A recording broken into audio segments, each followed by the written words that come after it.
Hello, today I'm going to be teaching you how to thread a Singer industrial machine and wind the bobbin on the machine.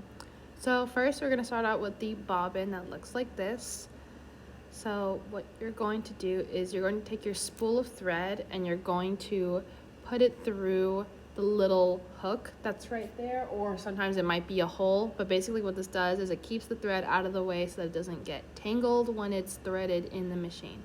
So now you're going to put your thread through the parts of the machine that are strictly for winding the bobbin, and that will be this part right here. And what you're going to do is you're going to put the thread through that first hole that I'm pointing to, not that one, but the one that's closer to the back of the machine. You're going to put the thread around the tension disc, fully around once, and then you're going to pull it through the other hole that's on the other side. And I will demonstrate it right here for you.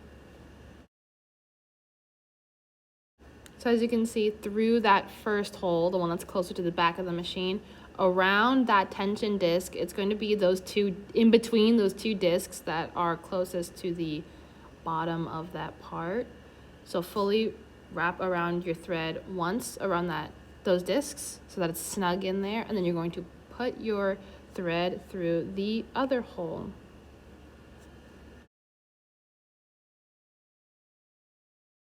So after pulling your thread right on through the second hole, you're ready to get your bobbin again and put it on the part of the machine that will hold it while it's being wounded up. And make sure to get the right type of bobbin, because not every type of bobbin is compatible with every machine. So just make sure that the bobbin that you have is compatible with the right machine. So now you're going to put the thread through one of the holes on the top of the bobbin. Doesn't matter which one.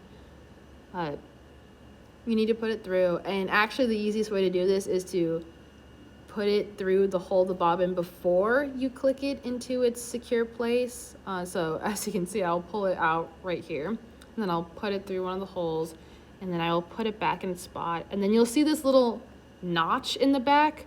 Make sure before you start winding the bobbin that that is pushed in towards the bobbin so that the machine knows to wind the bobbin instead of actually sew. So once you push your foot on the presser foot, you will see that your bobbin is starting to wind. So to as full as you think you'll need it, that's how long you can go, or you can wait until what you saw there, which was the bobbin got full, so it automatically stopped winding. And here you have your wound bobbin. So before you actually use the bobbin, you need to put it in a bobbin case. So as long as you have the right type, it'll slide right on through the case, but to keep it secure, you need to put the thread through that little slit on the bobbin case and make sure it goes through to where that little hole is, and you'll know you have done it right when you pull the thread and the bobbin spins easily. So now I will teach you how to thread the actual machine, and the first steps of it are pretty much the exact same as if you were winding the bobbin. So you will take your spool of thread and place it there, pull the thread through the top, either that metal hook or a hole like I said, and then do the same whole tension disc hole pattern that you did with the winding of the bobbin. Of course, you don't actually have to do this step when it comes to threading the machine, but if you want extra tension, it is there for you. And if you are scared of the thread breaking, you can just skip right to this next step.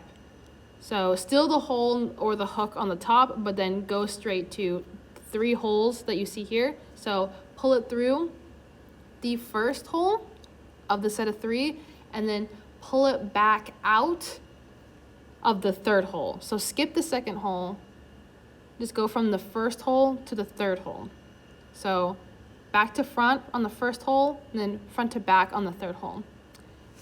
Next, you're going to move on to that other set of 3 holes on the side there, and you'll do the same thing where you will pull it from right to left on the first hole and then left to right on the third hole. So basically what you did on the first 3 holes, but sideways. Next, you will locate the tension disc right below that the set of 3 holes on the side, and you will pull your thread fully once within that tension disc. So make sure it's snug in there. And then make sure your thread, once you pull it up, is hooked snugly onto that metal hook that you see right above the tension disc. Next, you can see that there is a hole. There's a sort of mechanic that moves up and down with the needle, which is what I'm pointing to, and there's a hole located there. You are going to put your thread through that next. After that, you'll see there's a little curly sort of spiral right there. It is also actually a hole, and you're going to put your thread through that.